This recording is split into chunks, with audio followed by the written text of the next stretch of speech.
All right, it has been just one day since the Supreme Court voted in a 5-4 decision to uphold Obamacare's individual mandate as a tax, and already Americans all across the country are rallying together in preparation for November.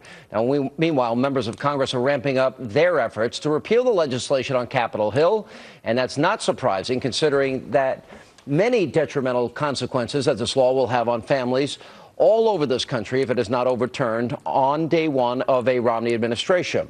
So, with that said, it's clear that it is more important than ever for the American people to elect members of Congress this November who will vote to repeal this law. Joining me now with more on that and the threat that Obamacare poses and the ongoing efforts to repeal it, Wyoming Senator John Barrasso and Utah Senator Mike Lee. Welcome both of you back to the program. Thanks for having us. All right, so Senator Lee, the House has scheduled a vote. That's going to be July the 11th. Now, I know things are different in the Senate, but interestingly, there's about 14 prominent Democrats. Joe Manchin is one of them. Claire McCaskill is another one. John Tester is another one.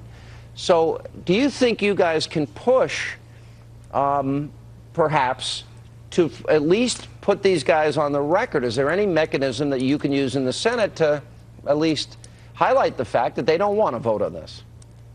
We can certainly push, Sean, and I think we should. I think the American people deserve to have a vote in both houses of Congress, especially given that we've got a major provision, an unpopular one at that, of the Affordable Care Act that's just been deemed a tax by the Supreme Court of the United States. We deserve to have some input, at least, in Congress before that tax takes effect. And so I think the sooner that vote can happen, the better. That doesn't mean we'll get the vote, but we sure are going to try. Yeah, and I would say, Senator Barrasso, that in fact, this is the last thing that Claire McCaskill and John Tester and Joe Manchin want. Am I wrong on that? You're absolutely right, Sean. They don't want to vote on this at all, and I think Harry Reid will do everything in his power as the majority leader of the Democrats to try to block a vote in the Senate. You know, the Supreme Court may have ruled this as not unconstitutional, but this health care law is still very unpopular. It is unaffordable, and as a doctor, I will tell you, it is unworkable. All right, and Senator Lee, because they used the reconciliation process to pass this, is important. Because the Supreme Court ruled this as a tax, that's important. Because at that point, you only need 51 votes, correct? Correct. We could get this done with 51 votes. At a minimum, we could get a repeal of the Affordable Care Act's provisions dealing with the individual mandate, since they've been deemed a tax.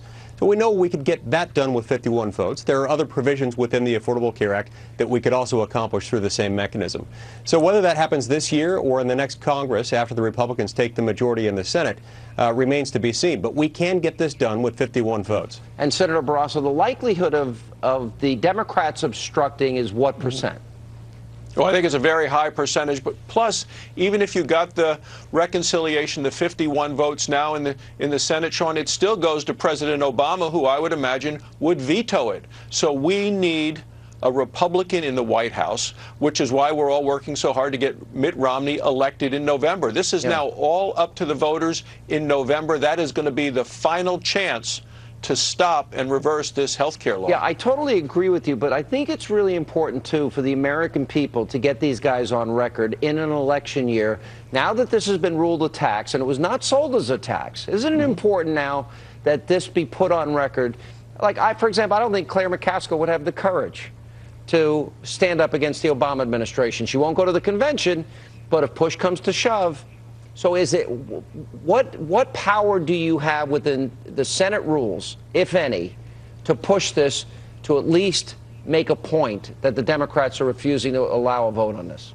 Yeah, there are a number of different procedural moves that we will make in an effort to try to force a vote on this in the Senate, on repeal, also on the specific components of this. Listing it as a tax and saying, okay, how many of you will vote for it now? We'll try to bring this either as a direct vote or as an amendment on other bills. Yeah, and Senator Mike Lee, I know it's not often that there is a filibuster of any kind, right? So is that a potential, a real old-fashioned, keep talking filibuster? Well, one way or another, Sean, the filibuster rule doesn't apply with respect to the reconciliation. because the whole point of budget reconciliation is to limit debate. And the idea of a filibuster is to prolong debate, even though it often is perceived as having a very different effect. So at the end of the day, that's the beauty of the reconciliation process here, is that it allows us to get some of these things done with only 51 votes. All right, so that's all the more reason why we need to get this message out there that this election matters. We've got to elect Mitt Romney. We've got to elect Republicans to the United States Senate this fall. And conservatives that are on record saying that they will vote to repeal the largest tax increase in history. And by the way, it's the double whammy, as I've been saying all night, because then you got the Bush tax cuts expiring, and I doubt the Democrats will vote on that prior to an election, will they? No, and Sean, remember, Sean, that I mean, with all of these things, the Senate hasn't passed a budget in over 3 years now. Yeah. You know, that's why we have the No Budget, No Pay Act out there. Harry Reid has not brought a budget that a Democrat has voted for at all, whether it be the president's budget or Republican budgets. The Democrats have blocked and opposed voting for any budget. So we need to actually get a budget passed using reconciliation as a way to change the Obama health care law. Does that give you an opening to deal with this? It doesn't. Well, that's why we've been working to try to get any budget passed, but Harry Reid has effectively blocked that as well. Unbelievable. Huge campaign issue, gentlemen, especially with $5 trillion in debt that have been accumulated. That's been accumulated in that time. Thank you both, Senators.